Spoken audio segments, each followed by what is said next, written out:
Hello, everybody. I hope you had a magical Christmas. I did. It was great. Let's get back to business, though. Oh, wait. Go to Twitter and follow me on Twitter. I tweet things there. I mean, more people will probably see that if I put it at the beginning of a video. Because my videos are long, and not everybody wants to sit through all this bullshit. Speaking of bullshit, there's a website that's called Destructoid. Yeah, maybe you've heard of it. I have, once or twice. There was an article about a year ago called Gaming Needs More Safe Spaces. Gaming needs more safe spaces. I don't like the sound of that. Most of you probably don't. If you do, well, maybe this will convince you otherwise. That would be magical, wouldn't it? Now, this article was written by a gentleman by the name of Jed Whitaker. That is Mr. Whitaker. That is Jed. Now, Jed looks like a smarmy cunt. However, that is not the basis of this video. That would be an ad hominem. Anyway, what I decided to do was I decided to go to his Twitter and check out his Twitter, because that's a good way to kind of get people's thoughts on stuff, is to go to their Twitter, read the stuff they post. So I went to his Twitter. Well, that didn't take long. God, blocked by Jed Whitaker at Jed05. What did you do, Rags? What did you do to get blocked by this guy? Well, it was this. This is the only message I have ever sent to Jed before he blocked me. This is it. He said, Prince, Bowie, Carrie Fisher, democracy, 2016 sucks. First off, Jed, 2016 did not suck, but you think so because Trump won. So I know to you it means doom and gloom in the end of the universe because you're a fucking SJW whiny bitch boy. But before you say 2016 sucked, remember that it was just about 100 years ago when an influenza pandemic destroyed 5% of the global human population. So yeah, 2016 is okay. Anyway, this was a question that was asked in earnest. I wanted to get his response. I wanted to hear his opinion. I wanted to know why, for some reason, this guy thinks democracy died in 2016. Nope. Blocked. I'm blocking you. You can't see my tweets. I'm not going to even talk to you. We're not even going to discuss things. I even had someone that I know. Because I was legitimately curious as to the reason for the block. It seemed like a fairly simple question from me. I wasn't leading it anywhere. I wasn't trying to aggravate him. I just wanted to have a legitimate discussion with a man. And I use man more in the biological sense than in the colloquial sense of the term. Like, could you just maybe see if I could get an answer as to why I was blocked? I'm kind of curious at this point. And fuck, no, he got blocked too. You're blocked. I even made sure that he unfollowed me so that Jed wouldn't see that he follows me, and yeah. Jed then totally accurately quotes us and says, why did you block my friend? Why did your friend feel the need to tweet vile shit to multiple strangers on his timeline? Because that's what I do, I guess. I find this very odd because it's not something that I do ever. When someone asks me a question, my first response is to just answer the question. I don't go and do sleuth work. Who is this person? Why are they contacting me? Why are they perhaps, maybe, theoretically going to challenge my opinion in the future? Who are they? What is their agenda? He didn't even answer my question. His first response was to find out who is asking me a question. Jed Whitaker even called me fragile. Yes, I'm the fragile one. Not only that, but Jed also, when I mentioned people to draw their attention to this joke I found on the internet, Fringy, Top Hats and Champagne, Brimstone, Rambo's Corner, Sursic Crusader, and Sargon of Akkad, because I wanted to bring their attention towards this parody of parodies, who isn't a parody, sadly, called them alt-right. I shit you not. Fringy, Top Hats, Sursic, Sargon, myself, we're alt-right. I'm fucking serious. I'm not shitting you here. This isn't a parody account. It sounds like it, but it's not. He literally called Top Hats and Champagne alt-right. I'm not making this up. Pretty much anybody who might oppose his viewpoints is alt-right now. I then got a massive slew of messages that were pouring in saying, I'm blocked because I don't know why. I've never tweeted to this guy. I've never had any interaction with him, but he's blocked me. I mean, Jed Whitaker, and he's the same vein as JTech TV and Steve Shives. Block 'em all, block 'em all, block 'em all. You know, Jed, that's a fantastic way to lose elections. Just saying. Let's keep going before we get into the article. I'm having fun with this. I'm enjoying this. This gives me the giggles. Remember when Tracer was shown to be gay or bisexual? Yeah, he had a field day with that because apparently he's a part of the LGBT or whatever. And he tried to frantically look for everyone he possibly could who had any sort of problem with this, so all 4 people on the planet. I mean, fuck, even Jonathan McIntosh hated this shit. Assuming he doesn't immediately block you for wrongthink, Jed is incredibly dismissive when it comes to counter-arguments levied against him. He won't debate you. He'll just say, oh, you're just looking out for tweets to reply to. Jed, that's kind of the point of Twitter and social media, is to seek out tweets to reply to. That's how discussions work. You know Jed has a Patreon, right? 6 patrons, $18 a month. You know, if I was doing something for years and years, and I only got $18 a month out of it, I would consider myself a massive, colossal failure. But I mean, props to you for fighting the good fight, Jed. I feel that I offer a unique perspective. No, you don't, Jed. I'm a part of the LGBTQIA+ community. Fuck, that's a lot of letters. Lesbian, gay, bisexual. Why do they have gay and bisexual? Why is both just have it be gay? LGT. It should be LGT, not LGBT. Q. What is Q? I just looked it up. Q is for queer. Okay. What is I? The fuck does the I stand for? I've never seen that. Okay, I just Googled it. It stands for intersex. Okay. Intersex. Let's move on to the next letter. And A+. Fuck, I don't know what this shit. What is A+? Like, I've got to Google this shit. Alright, A+ mean... What? Alright, apparently A means asexuality. Asexuality is when a person experiences no, or little if referring to demisexuality, or gray asexuality, sexual attraction to people. Well, at least the feeling's mutual between us, Jed. And the plus symbol stands for all of the other sexualities, sexes, and genders that aren't included in these few letters. What? Alright, so basically what I'm getting here is that Jed's a ginormous faggot. Alright. He says, I'm polyamorous and pansexual. I try to be as politically correct as possible because it is what I believe is the right thing to do. Some might call me an SJW or a white knight, as if those are bad things. Those are. I provide a safe space for all people in my community, blah, blah, blah. I lost my job. I'm trying to make a lot of content. If I'm trying to feed myself, Jed, and I'm making $18 a month doing something, I stop doing that thing because it's not worth my time if I'm trying to feed myself. There you go. This is Jed Whitaker. Now that we know who Jed Whitaker is, let us explore the article. And none of this, by the way, everything up to this point, this wasn't going to be in the video. I went back into the video and put this in because of Jed's actions and of the way he behaves, of his incredible hypocrisy. Jed, for lack of a better term, is a pussy-ass bitch. In the words of Ben Shapiro, you self-indulgent, pathetic child who cannot handle anyone who has an opposing point of view. Destructoid, the veritable snowflake's den itself.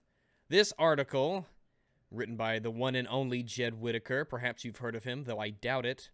The same Jed Whitaker who will cosplay as Alex DeLarge from A Clockwork Orange. The same Jed Whitaker who will make videos on YouTube called Raping Some Zombie Bitch Cunts with My Pea Shooter. Yeah, that's a thing, by the way. He made that video, and then he tried to erase it. He took it down from everywhere. It's gone. Good luck finding it. He took it down from the internet. Under the account Jedder Petters. He said Jedder Petter was made as an answer to all the popular YouTubers who just use misogynistic language and make up rape jokes willy-nilly. So yeah, that was a thing. For someone who's calling for safe spaces in video games, just seems like it's an odd source. If you find that video, please let me know. I would love to see it. Jed Whitaker, ladies and gentlemen. Finally, getting around to this goddamn article. It was published a while ago, about a year ago. So, do keep that in mind. It's relevant, though, because even though it was written a year ago, there was an article called, Do You Want Gaming and Related Media to Be Your Safe Space? That was written only about 2 months ago, and In that article, the author Jonathan Holmes explicitly states, "So tell me, do you want Destructoid to become a safe space where you do not have to run the risk of feeling challenged, criticized, or potentially made to feel less than perfect? God forbid you run the risk of having people criticize your opinions. God forbid it happen to you." And these fucking people wonder why Trump won the election. Gaming needs more safe spaces. Not more ways to alienate and harass. This article has a trigger warning. I shit you not. This article has a trigger warning. Op-ed content warning. Bigoted language. Sexual violence. Yeah, trigger warning. This article has sexual violence. The article starts out, "The definition of safe spaces varies depending on who you ask. If you ask a sane person, they'll say it's bullshit.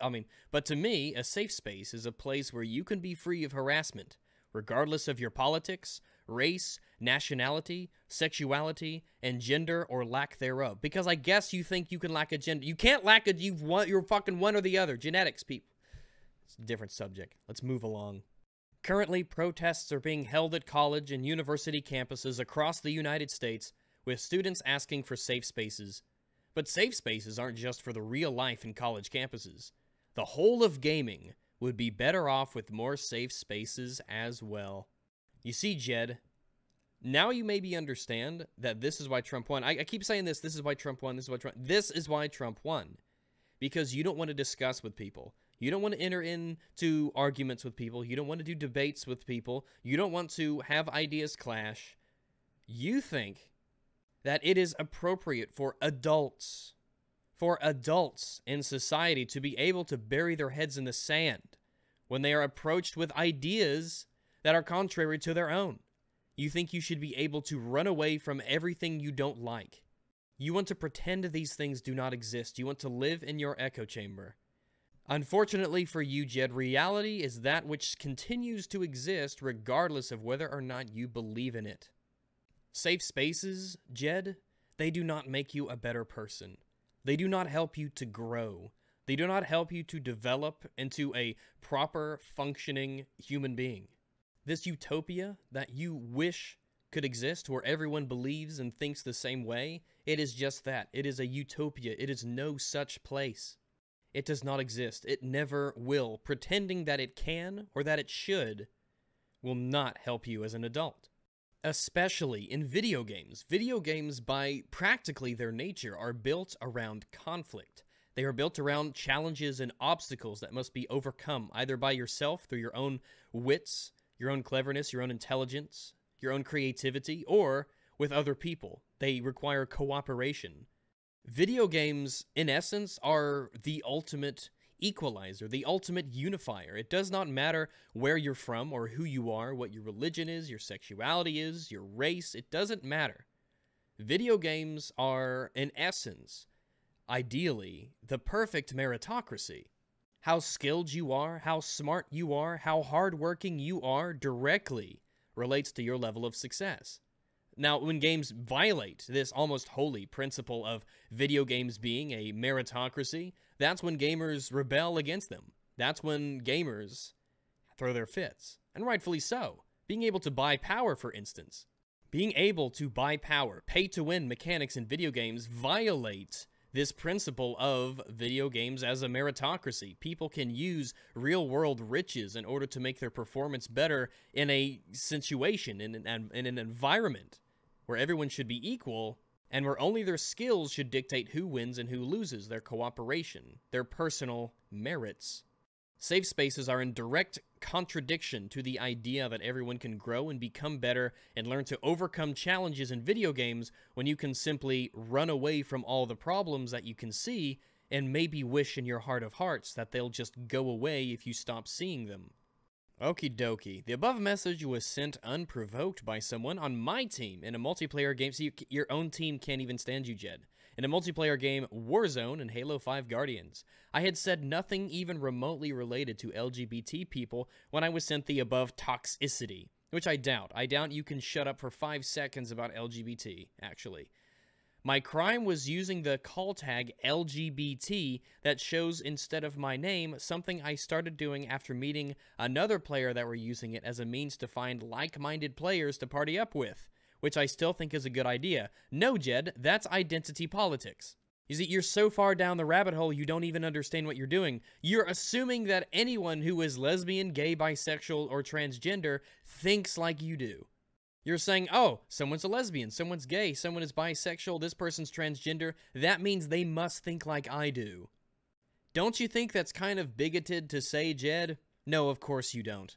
Hey, guess what, Jed? I suck dick, and I guarantee you that I do not think like you do. And I guarantee you I'm smarter than you. I've got more wit and cleverness in one toe than you will ever have. If you could channel your intelligence into electricity, you would maybe be able to warm a marshmallow in the microwave.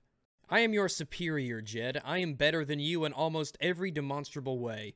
But in technicality, I am part of LGBT. But I also guarantee you that you and I are on different astral planes in terms of our intellect. This message here, fuck LGBT, you faggot, I'm not convinced that this happened. Jed, based on the behavior of people like you and of you yourself, I am not convinced that this even happened. I think that you created this, quite frankly. I think you made this up. I think you just took a screenshot of a message that you wrote. You see, Jed, you have a victimization complex, and it is holding you back. You see yourself as a victim. You see yourself as a victim in life, in video games. It's obvious from the way that you behave. But you know what? Let's just continue assuming you even got this message. Because the only people who send messages like this to me are obvious trolls. Basically, you got triggered by this toxicity. Because you can't just, ignore it. Because it's a video game, and people get salty in video games. The article continues. Receiving this message got me to thinking, though.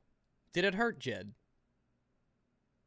Why would Microsoft allow someone to send a message like this to strangers? Well, maybe, Jed, it's because Microsoft isn't in the business of policing people's language. Maybe Microsoft looks at places like MTV and Cracked. They looked at HuffPo. They looked at Twitter, places that do police language. Vice recently announced that they will no longer even have comments anymore. Maybe Microsoft is smart enough to see trends developing. People don't like to have their language policed. People don't like it when a corporation or someone else tells them, you can't say this, it's offensive. But remember, someone shared to me who does communicate with Mr. Whitaker that he has equated free speech to asshole speech. I shit you not. So Jed's take on your ability to say whatever you please, well, he doesn't like the concept. He abhors it. It infuriates him that people can say what they want, with no repercussions. Like free speech is a thing, When you take away gamers' ability to be salty as hell to one another, they gravitate away from it. People don't like to have their language policed. This is Halo we're talking about, Jed. It's extremely competitive in nature. People take it seriously. It's a competition. Humans get invested in things they compete in, things they care about. Look at the NFL, for instance. The NFL is not doing so hot right now. They're losing viewers because they're trying to make it super clean. You can't celebrate this. You can't hit people like this. You can't do that. You can't do this. People don't like that. People like to see conflict. People like to be able to see people, kind of being not so much sore winners or sore losers. They like to see a jaunt or a jeer every once in a while. Making things super clean removes the competitive aspect away from it, whether you like it or not. That's just human nature. He says, why should I block messages from others for fear of receiving messages like the one above? I think it's odd that this is something that you fear. Jed, you lead a pretty comfy, cushy-ass life if this is something that makes you afraid. If some salty troll on the internet calls you a faggot and that's something you're afraid of, consider and evaluate how fucking amazing your life must be. You ask, why am I, the one playing within the rules, the person to lose privileges? Because you think that it is a privilege that you are owed to not be offended. You think that you are entitled to feel safe and secure when interacting with other human beings. And video games are competitive in nature, so that's just not going to happen. That's your utopia. That is your no such place. Surely Microsoft should implement a blacklisted words filter for sending messages to strangers in the same way it has for Xbox Live usernames. Jed, have you ever heard of a game called Club Penguin? I think you would enjoy it. Microsoft could even give players the option to enable or disable receiving messages with banned words, or the ability to censor blacklisted words. Popular free MOBA League of Legends offers this feature, but for some reason, Microsoft doesn't, which seems like an oversight for a service that costs $60 a year. Well, you play games. First off, you should know that Microsoft and extra features don't really go together that much. Also, one game letting you do that and an entire company ensuring that their entire service lets you do it might be a little different. The Xbox One is being outsold by the PlayStation 4 right now by, what is it, 20 million or so units? Microsoft does not need to be doing anything right now that would turn people away from their service. Doing this, that would be one of those things, Jed. It's just not good business sense. We need safe spaces, not just from hateful messages, but emotes and assholes humping your corpse. Now, I like to consider myself the authority in humping assholes, but we all know that he's referring to teabagging here. But he clearly says we need safe spaces from this stuff. We need a safe space that we can go away from the things that people do in video games.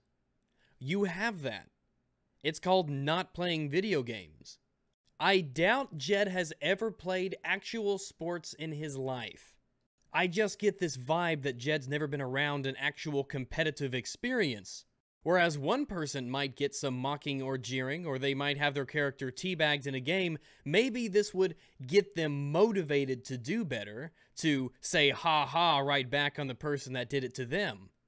Maybe this just highlights one of the many differences between myself and Jed Whitaker. When I, in a video game, am confronted by, what did he call it, toxicity. When I am confronted by a hateful message, when someone mocks or jeers at me, my first instinct is not to run away and play a victim. My first thought isn't to hide like a scared bitch. When I see those messages, my first thought is to go back onto the attack. It's to get after it. It's to motivate myself to do better so I can do the same thing that they did, so that I can get a leg up on them. When someone mocks me in a video game, and then I come back and I win the game, or I keep stomping on them, or my KD's high, and I use their bridge of the nose as target practice, that makes me feel twice as good because they're the ones who started mocking me, and I came out as the victor. I motivated myself to do better. I embraced the competitive spirit, and I came out more skilled. I didn't cower and hide. If you've ever played Hearthstone, you're probably familiar with his emote system, because he's going to actually bitch about emotes in Hearthstone now. Because Hearthstone needs safe spaces. Instead of being able to directly message your opponents during matches, you can click on your hero and select pre-made emotes that include greetings, well played, thanks, oops, threaten, and sorry. At first glance, these emotes may seem pretty harmless. Because they are, Jed, because they're emotes in a video game. They are very harmless. They can do literally nothing to you unless you allow them to. These emotes may seem pretty harmless, but when people spam them or say them at certain times, they can be downright angering. At what point during a player versus player competitive match can the sorry emote be used in a non-sarcastic way? Please remember, dear viewer, I hesitate to call him man, who called me the fragile one, is someone who gets triggered at Hearthstone emotes. Hearthstone emotes. A survey of 5,100 people on Reddit found that only 14% of players used emotes sincerely, while 30% of players would use an auto-squelch option if it existed. Can you blame the players when some emotes seem to encourage this kind of behavior? Jed Whitaker, writer on Destructoid.com, is literally bitching that people online don't use emotes in a card game in their intended fashion. Ugh. Sometimes players take a game mechanic and use it as a means of harassment, with a prime example being crouching on dead players' faces as if to press their testicles against them, a practice better known as teabagging. Oh boy. Teabagging is not only unsportsmanlike, but also simulates sexual assault and abuse of a corpse, no matter how you twist it. Ugh, Jed, I just don't understand. I can't see the world through these lenses that you do. Not your glasses, Four Eyes. I mean, the lens of an eternally triggered, always offended, perpetually persecuted SJW. For those of you who are not in the know, teabagging in the real world is when a man inserts his scrotum into someone else's mouth. I'm not fond of it myself. I mean, now you're getting triggered at teabagging in video games, just crouching. Jed, whether or not you like it, you are a parody. Okay? Whether you like it or not, whether you admit it or not, you are a parody. You are the thing that people see on the internet and go, holy shit, these people actually exist. I actually found one of these people that are always made fun of. It still kind of shocks me when I find people who are just like this. Now, most of you haven't met these people because there's not many of them. And they're cowards and they block people whenever there's any sort of dissent coming their way, any sort of criticism. These are sad, constantly upset, angry, miserable people. But I promise you, they are real. They exist. They're out there. Let's move on.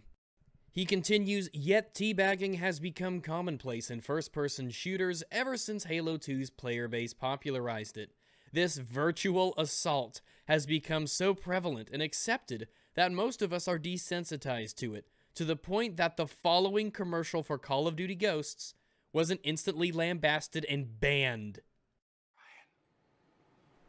Brian, I can't stop thinking about that game last night. I can't get it out of my head. Can you stop thinking about it? Can you stop? Can you stop yourself from remembering? Can you cease living it over and over? Yeah, this commercial for Call of Duty Ghosts that came out, it's about a minute long. You see, Jed Whitaker's mind is a tangled mess of angst and the need to control the things other people do.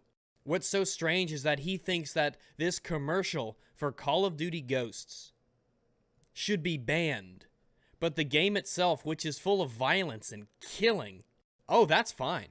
Yeah, we can have the game. The game's fine. There's nothing wrong with having the game, but the commercial where a guy is raising and lowering a literal teabag into a mug, oh, that needs to be banned. Because that's what these social justice warriors do. They are an infection to gaming. They want to control the things that you can see and the things that you can do. They are authoritarians. They are vile. He goes on, Call of Duty Ghosts is especially guilty of normalizing this behavior by giving players a field order to humiliate the next enemy you kill for a reward. You do this, of course, by teabagging your opponent's corpse, earning a care package in the process. You're like, I'll give you a care package, and then you say, because it's fun. I'm sorry, I'm giggling because he's like, care package. I'm sorry, Jed would not find that funny. I am triggering. You see, Jed, the reason this exists is because Call of Duty Ghosts, even though it was a shit game, at least it was self-aware, like this commercial. It's self-aware of what it is. It knows what the Call of Duty community is. It's a bunch of guys and some gals, I'm sure, who go out and they just want to play this fast-paced game and shoot each other, and, I mean, it is what it is, and there's nothing wrong with that. It's not toxic, okay? It's not assault. To take teabagging and say that it's triggering and that it's a problem in gaming because it simulates sexual assault. First off, you're assuming that everyone who gets teabagged is, first off, you would never teabag someone non-consensually. Dear God, what an incredibly idiotic thing to do. If you are raping somebody, why would you put your scrotum in their mouth where their teeth and jaws are? If someone is raping you, you're probably not just gonna let them put their balls in your mouth. And if they do get to the point where their balls are in your mouth, you are going to fucking castrate them. It's like you're not going to put the most vulnerable part of your body, your external testicles, which is almost like it's a weird design flaw, it seems to me. But you're not going to put your external testicles into the mouth of a person who doesn't want them there, and that's where all the teeth and the jaws are. No, no, Jed. No. I mean, it's just mocking. In video games, people do it to just mock one another. Okay? Hell, a lot of the times it's not even done mockingly. If you actually played video games, you would know that a lot of the times, if you face a teammate that you're cooperating and working with, and you start teabagging, crouching up and down in the air, they'll do the same thing. They're not going, "Ooh, gross, he's simulating fucking sexual assault, putting his scrotum into my mouth." No. It's like, "Hi, you're doing it, I'm doing it, we're a team. Yeah, go friendship," or whatever. He goes on, earning a care package in the process. Gross. While teabagging in games may seem harmless to many of you reading this, it's not. I imagine more than a few people are uncomfortable with the act in general. But, Jed, when someone teabags you on the other team, it's not meant to make you feel comfortable. It's meant to get you upset and mad. It's done to mock you. You need to get good, scrub. When someone teabags me in a video game, the next time I kill them, oh, it's fucking teabag central. You are at the junction of tea and bag, and I'm about to take your chin to Pound Town. You understand? Hey, you like dragons? How about dragging my nuts across your face? Yeah. You like that? You like that? You like the taste of these nuts? You like the taste of these fuzzy doggy balls? You like them? Say woof, bitch. Do it, faggot. I'll teach you to teabag me. Seeing it as anything more than just casual humiliation, just a jeering, mocking gesture that doesn't really mean anything between two randies on the internet, seeing it as anything more than that is insane. When you... Fuck, I just realized I'm defending teabagging from SJWs. Hey, what is your channel gonna become, Rags? Oh, I thought it's like... No, I was wrong. I'm gonna end up defending teabagging in video games from triggered SJWs. Let's move on. I'm sure I'm gonna get accused of defending sexual assault by somebody. Oh yeah, that's right, I won't, because SJWs don't watch videos criticizing them. There are a few easy fixes to teabagging, like removing crouching animations from post-kill camera shots. Something that would go a long way to possibly make someone's experience a little bit better. Yeah, because I'm sure developers don't have anything else fucking better to do than patching in ways to hide crouching animations from dead players' camera views so Jed fucking Whitaker doesn't get triggered by watching somebody simulate sexual assault on his digital corpse. You know, Jed, if you don't want people to teabag you, how about you, get good, scrub? I'm not saying players should be forced or punished for teabagging. Oh, Jed, come on, we both know if you actually had the talent to make games, you would. You would find some way to punish players for teabagging. You don't want people to be able to say the word faggot online. You would absolutely find some way to stop teabagging. Blah, blah, blah, next paragraph. These are just a few examples that come to mind when talking about creating safer spaces for everyone in online gaming, although I'm sure there are many more opportunities out there.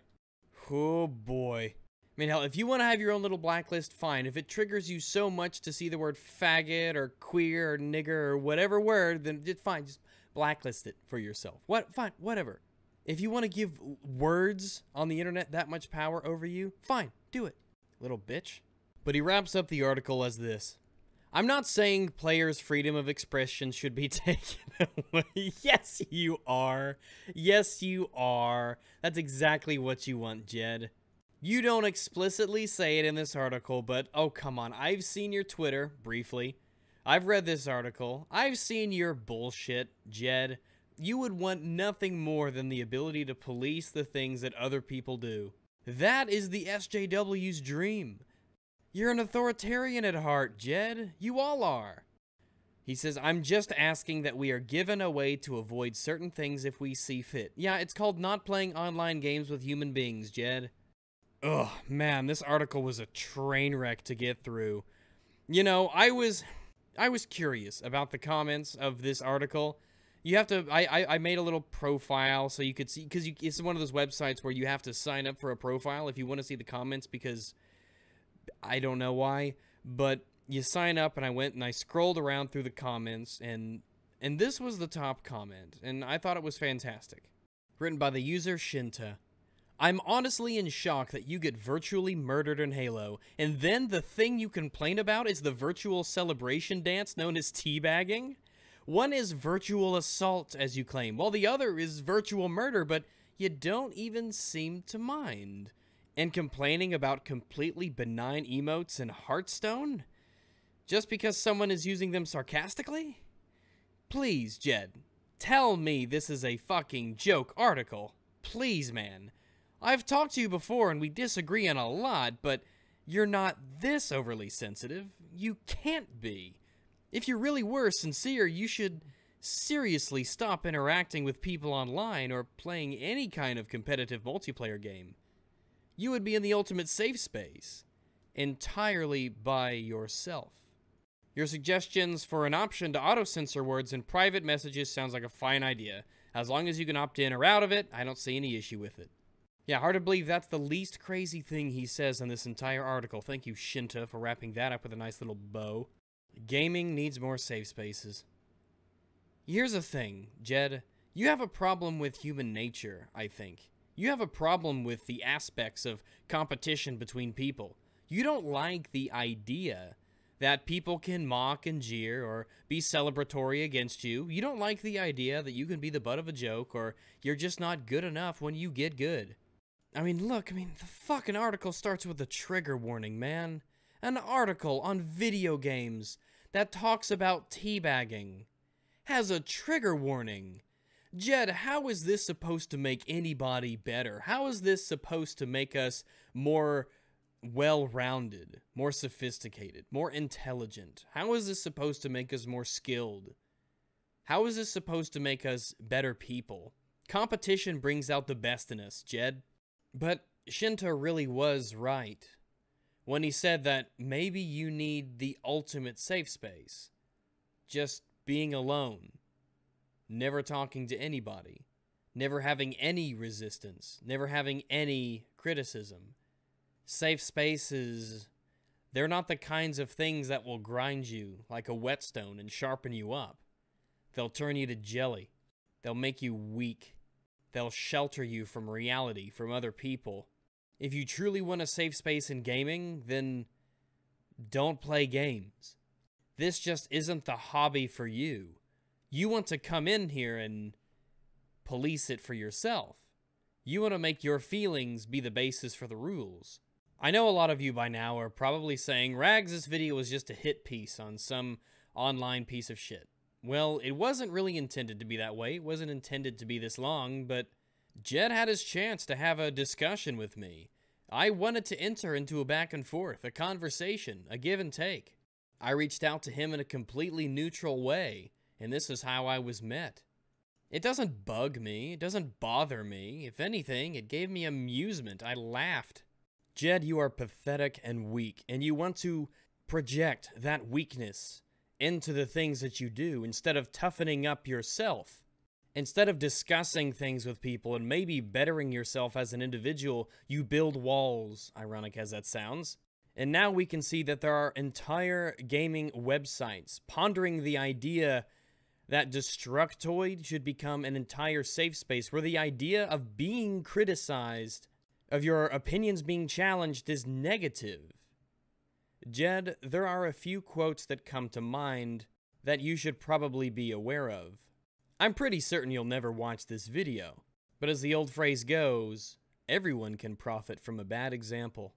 Jed Whitaker is the kind of person that you think is a parody of all the things that you see online, but then you realize these people are real. They want to exact control over the things that you do. They want to influence your hobbies to fit their personal offense-taking, their personal agendas. They want to take the competitive nature of video games and the natural results of human beings competing against one another and somehow find a way to castrate it enough to where they can have the best of both worlds. They want to be able to interact with people. The problem is, people sometimes can say or do things they just don't like. People like Jed want to eat their cake and have it too. Also, Jed, it probably wouldn't hurt to go easy on the cake.